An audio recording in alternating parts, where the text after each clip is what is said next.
Hey team, welcome back to the channel and welcome to my review of Mafia, the Old Country. So I've been actually really looking forward to this. I've managed to hoover it up over the course of this weekend, chipping away at the Battlefield beta as well, but I still managed to find time for this. I'm a huge fan of the most recent Mafia game, which is the remake, the reimagining, whatever you would like to call it, not just a remaster, but a rebuild of the first Mafia game, and that was done under Hangar 13, the developer that has also done Mafia the Old Country. In fact, I reviewed Mafia 1 a couple of years ago, just randomly, palate cleanser, picked it up on sale, blasted through it, a couple of hours, probably like 8 or 9 or something like that, as a cinematic, fairly linear experience, and it was wonderful. It really was. And still to this day, I would recommend it. I'd say it's a must play, and I would also say choose your price point going in, because very gameplay thin, narrative heavy, but the exception to the rule in that it actually sticks the landing. What's going on here is even better. Exception to the rule is going to be a pretty big theme of what we talk about here, but know that if you were a fan of that one Mafia game and you've been hanging out to see if they could stick the landing again, not only have they've nailed it even better. This is the better game by a country mile. However, like I said, exceptions and rules. Let's talk about a few things, a few ideas. Generally speaking, narrative heavy cinematic gameplay experiences, I don't particularly like them, if you want to say, as a rule. I feel like it's a bit perverse how our games industry is trying to imitate the Academy Awards, right? Jeff Keighley, for all the hard work that he has actually put into raising the profile of gaming in general, he clearly has a very personal interest in trying to be the Academy Awards 2.0, which kills me, man, because gaming can and is so much bigger than that. And you couple this with the industry kind of being infiltrated. I don't know, it might be a generational thing, but generally speaking, a lot of writing and writers these days, and you can see it in a lot of the cinema mainstream too, are just not that good. And yet there's this ego tied in. A lot of them fancy themselves as good enough to do things like try and break the mold, subverting expectation. It's not good enough to just tell a really good, solid, classical story cleanly and paying respects to the roots of writing and all the cornerstones that have been laid out before you for bloody millennia. The reason for all this leading is that I'm telling you that this is the exception. This is the 1 in 100 that is actually good. This is the story that is much closer to something like The Godfather Part 1. The narrative is clean. It is a Greek tragedy in a way. At the core of it are very important traditional cornerstones like family and duty, and of course love. This might be one of the best forbidden love stories in a video game I've ever seen. And again, if you followed me for any amount of time, this might make you cock your eyebrow and turn your head. Generally speaking, I hate romance in video games. I think it's ham-fisted Tumblr fanfic bullshit, trying to have sex with bears and stuff like that. It's kind of perverse how most side characters are just dodgy porn level flirtatious one-liner slot machines that you just give the correct answer until they give you a clunky sex scene, and it's just, I find it all really kind of gross and a really big pulling back of the curtain of how terrible writing is, because that's usually when it's at its worst. And so that's why I take the time to explain that this is truly a forbidden romance love story, and it is so expertly told. And as I said, that there is that sort of classical literature, tragic sort of Damocles hanging over your head the whole time. You're waiting for the shoe to drop, as any great tale of, the dude rising through the ranks of the Mafia crime family and stealing the heart of the Don's daughter, right? These, in one way, are a tale as old as time, and yet they are a tale not told anymore because writers are a mixture, 50-50, of incompetent and thinking that they are, in fact, above it. So yes, in a word, this story is beautiful, and I don't feel silly saying that. If it's within your price point, this is a must-buy if you are someone that enjoys these well-told stories of old. But of course, like I said, for a full-price AAA game, I think it's a little bit under, but it depends. The needle's moving, right? To me, it's a AAA price, but the market moved, and now apparently that's not AAA anymore. But it's a AAA price game for 11 hours of narrative with very thin gameplay. Like I said, pick your poison, maybe wishlist it and pick it up on the cheap. Definitely play the previous Mafia remake game because same flavor, same everything. I will touch on the gameplay very briefly. This game intentionally, in its bones, in its DNA, is very slow burn.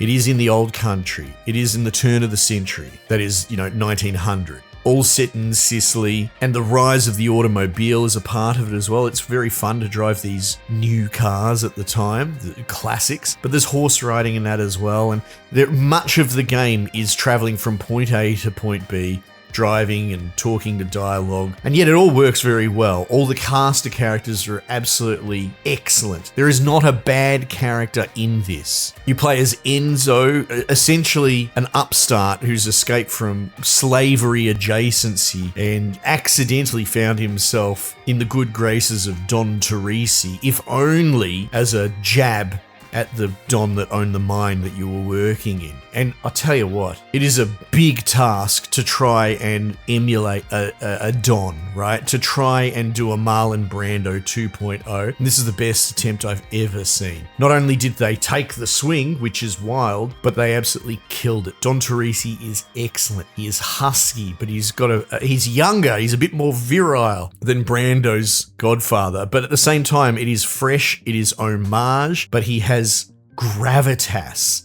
He has aura, as the kids would say. Couple this all in with Cesare, who is so clearly a bit of an homage to Manny from Scarface. In fact, funnily mentioning Scarface, though I wouldn't necessarily say there's a lot specifically in common with this, but that impending tragic, I use the analogy of sort of Damocles over your head because I think that's a perfect one. There's this feeling of dread that it's all going to come crashing down, and while you couldn't really steer it left or right, it's on an intercept course with a tragic finale. That's how Scarface feels, and that's how this feels. There is a melancholy, there is an ache that you will feel as these two star-crossed lovers that are never destined to be together are so desperately trying to navigate this landscape and doing everything right that they can. You constantly step up to the plate and ingratiate yourself with the Don, becoming, and look, I don't want to go into specifics, but you can probably figure out where something like this would go. Again, it's not in the twists and turns. It's not in the subversion, this modern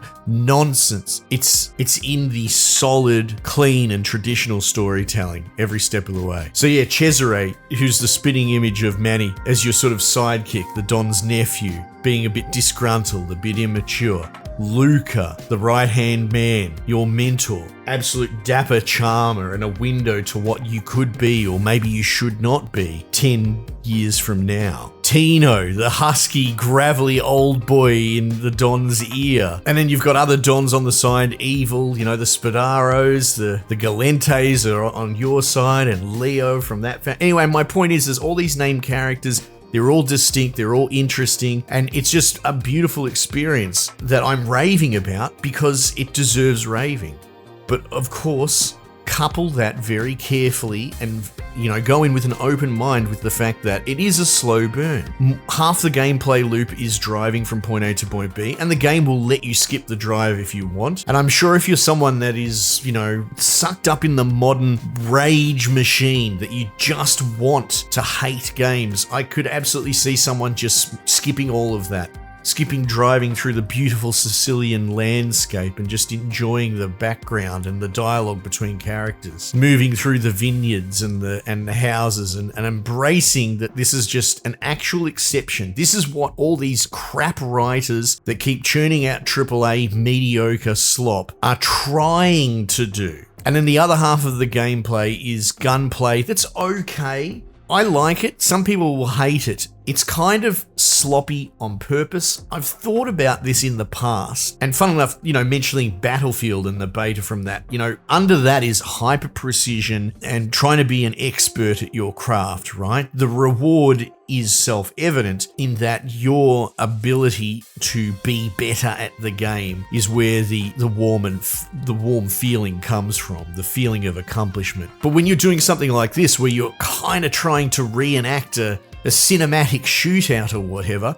I would argue having the precision of a Battlefield, hitting headshots on 7 dudes in a row in under 10 seconds undermines any sort of cinematic quality. And as such, how do you deal with that? And the way they've done it here is it's kind of sloppy gunplay. You can pop up an auto lock. I was using controller, so it's a very generous lock-on mechanic, but a shrinking crosshair as well, a very big spread for gunfire. So you'll find if you try and push it and go fast, you're going to miss most of your shots. So you have to go slow and be a little bit more methodical. Again, it feels manufactured in a way, and arguably a cardinal sin, but I can't think of a better way to do it, but in a way, intentionally bad-ish, or at least sloppy, so as to slow the roll, so as to keep it cinematic. I enjoyed it, I did, but like I said, if you're expecting some sort of Battlefield precision, you're not going to get it here. It's a lot of shotguns and 1900s revolvers and missing half your shots if you rush it. And look, before I round it out, I can't not mention the knife fights. It's very cool and very thematic to this whole Italian honor system. You can buy different knives. In fact, you can buy weapons and guns and all that, but much like the previous Mafia game, it's not an open world game. You're not going to really leave the main path. The world is there, but the world is there for your peripheral vision. And you can go back and watch my previous Mafia where I talked about that, and the same thing is here. It's not for you to be some autist that has no job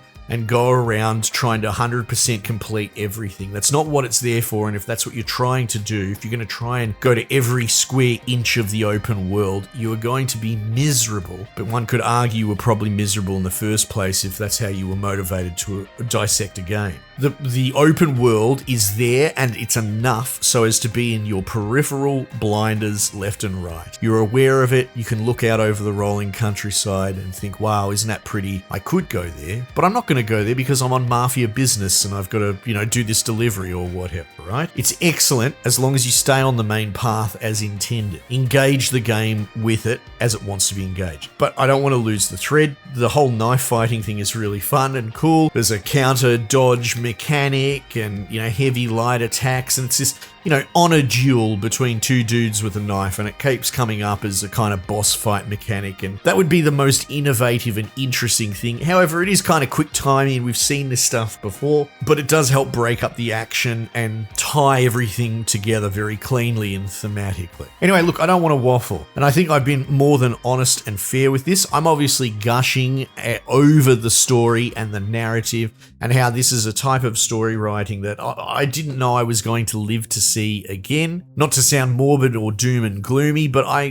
kind of thought things like the original Godfather, honor, family, an actual romance, an actual love story that makes you smile, as opposed to trying to titillate with surface level flirtation. I just never thought I'd see something like this. Not in video games, and honestly, even in cinema, a revisiting of something akin to the first Godfather. This is very high praise because I think it deserves it. But like I said, go in with your eyes open. The gameplay is thin. It's fine. It works. It's not bad, but it's certainly not super innovative, and it's not going to blow your socks off either. This game is aimed at my age group, for older dudes, and arguably ones that aren't afraid to spend a bit of extra money just for a really clean experience. And for my part, that's my flagging of this and my recommendation to you. If you've been bitten by bad narratives and you've been looking for one that would actually deliver, then I'm here to tell you that this is it. Anyway, that'll do. Might just leave it there for the time being, and I'll catch you guys on the next one.